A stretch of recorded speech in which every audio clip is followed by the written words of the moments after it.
नमस्कार, मी स्नेहा आणि आपण पाहताय एसबीपी न्यूज. एसबीपी न्यूज मध्ये आपलं सगळ्यांचं मनपूर्वक स्वागत. मनसर नगरपंचायत स्थापन झाल्यानंतर पहिल्यांदाच नगरपंचायतीची निवडणूक पार पडते. या निवडणुकीसाठी 6 उमेदवार नगराध्यक्ष पदासाठी तर तब्बल 67 उमेदवार नगरसेवक पदासाठी निवडणुकीच्या रिंगणात आहेत. यापूर्वी मनसर हे शहर जरी असलं तरी मनसरमध्ये ग्रामपंचायत अस्तित्वात होती. मनसर हे तसं पुणे नाशिक महामार्गावरचं एक महत्वाचं शहर आहे.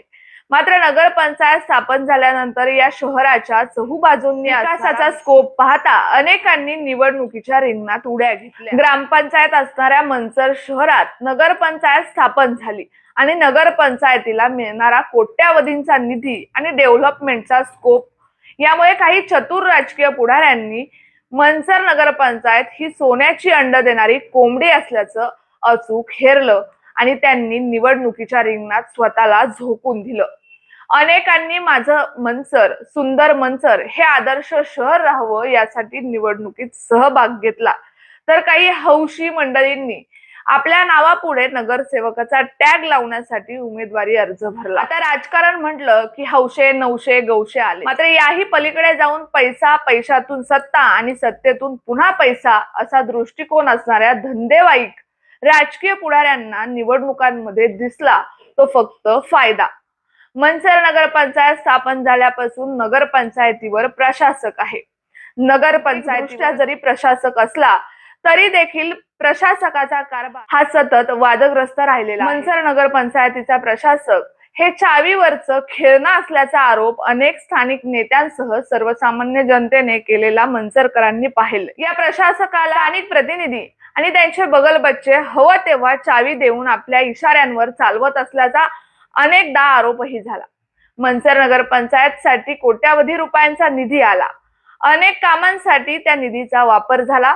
संबंधित काम विविध ठेकेदारांमार्फत करण्यातही आली. मात्र हा सर्व प्रकार, निधीचा अपहार, नेत्यांची टक्केवारी, भ्रष्टाचार आदी गोष्टींमुळे सतत वादग्रस्त राहिले. हे सर्व होत असताना नगरपालिकांच्या निवडणुका जाहीर झाल्या आणि मनसरकरांनी कधी नव्हे एवढा हाय व्होल्टेज प्रचार यंदाच्या निवडणुकीत पाहिला. राज्याचे 2 उपमुख्यमंत्री, आमदार, खासदार, सेलिब्रिटी नेते, अनेक स्थानिक निरीक्षक आदींच्या प्रचार सभा, कोपरा सभा, घोंगडी बैठका आदींमुळे सर्वसामान्य मनसरकरांना हा प्रश्न पडलाय की मनसर नगरपंचायतीच्या सत्तेत नेमकं दडलंय तरी काय. कोणी म्हणतंय हा प्रतिष्ठेचा विषय आहे, तर कोणी म्हणतंय नगरपंचायत म्हणजे पुढाऱ्यांची चंगळ, तर कोणी म्हणतंय आधी केलेले काळे धंदे झाकण्यासाठी सत्तेत राहणं गरजेचं असतंय. अशाच काही मुद्द्यांवर मनसर शहरात सध्या चर्चा सुरू असून मतदारांनी अनेक तर्कवितर्क शहराच्या आजूबाजूला होणाऱ्या डेव्हलपमेंट मध्ये हजारो कोटींचा गफला उघड केलाय. या गफल्याची सुरुवात होते ती मनसर नगरपंचायत स्थापन करण्याच्या प्रक्रियेपासून. मोठ्या प्रमाणात लोकसंख्येचा विस्तार होत असणारी मनसर ग्रामपंचायत कधी ना कधी नगरपंचायत होणार आणि या ग्रामपंचायत असलेल्या शहराला अधिकचे उत्पन्न, अधिकचा निधी याशिवाय अधिकच अधिकार मिळणार. तसेच शहराचा विकास होत असताना बांधकामांमध्ये अधिकचे चटई क्षेत्र मिळणार.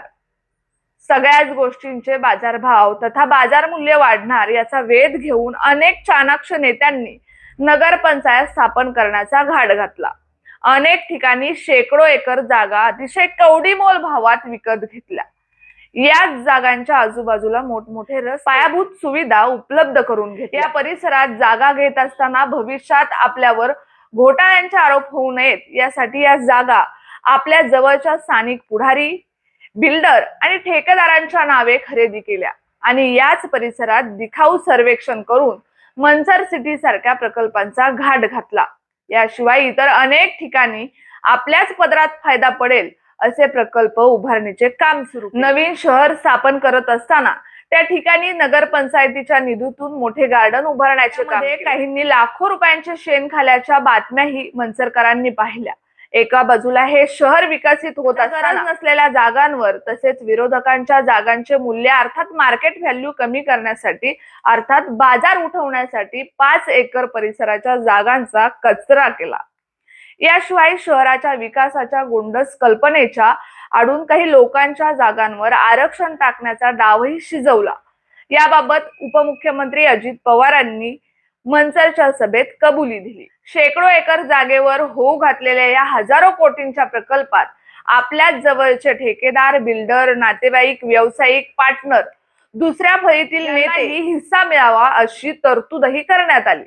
सर्वसामान्य मंचरकरांना भनक देखील लागू न देण्याची काळजी घेत निवडणुका लागण्याआधी सर्व सोपस्कार अगदी सफाईदारपणे पार पाडण्यात आले। या सर्व प्रकाराची सर्वसामान्यांना भनक लागण्याआधी मंचर नगरपंचायतची सत्ता हस्तगत करून पुढील कार्यवाहीचा मार्ग मोकळा करण्याचा सर्वसामान्य मंचरकरांना स्वच्छ, चकाचक, सर्व सुख सुविधांयुक्त असणाऱ्या आदर्श मंचर शहराचे स्वप्न दाखवत त्याच उमेदवारांना निवडणुकीत उतरवलंय, जे प्रस्तावित नवीन शहराच्या जागांमध्ये भागीदार आहेत। ज्यांनी कवडीमोल भावात घेऊन ठेवलेल्या शेकडो एकर जागांवर हजारो कोटींचा व्यवसाय केला जाणार आहे। जोरदार चर्चा मंचर शहरात या हजारो कोटींच्या धंद्यात प्रमुख पक्षांमधील अनेक नेते, त्यांचे नातेवाईक, ठेकेदार, बिल्डर आणि कार्यकर्ते सहभागी आहेत आणि यासाठी तालुक्यातील नेते मंचर शहरात ठाण मांडून बसले आहेत, गल्लीबोळात फिरताना दिसत आहेत। इतर वेळी सर्वसामान्य माणसाला लाथाडणारे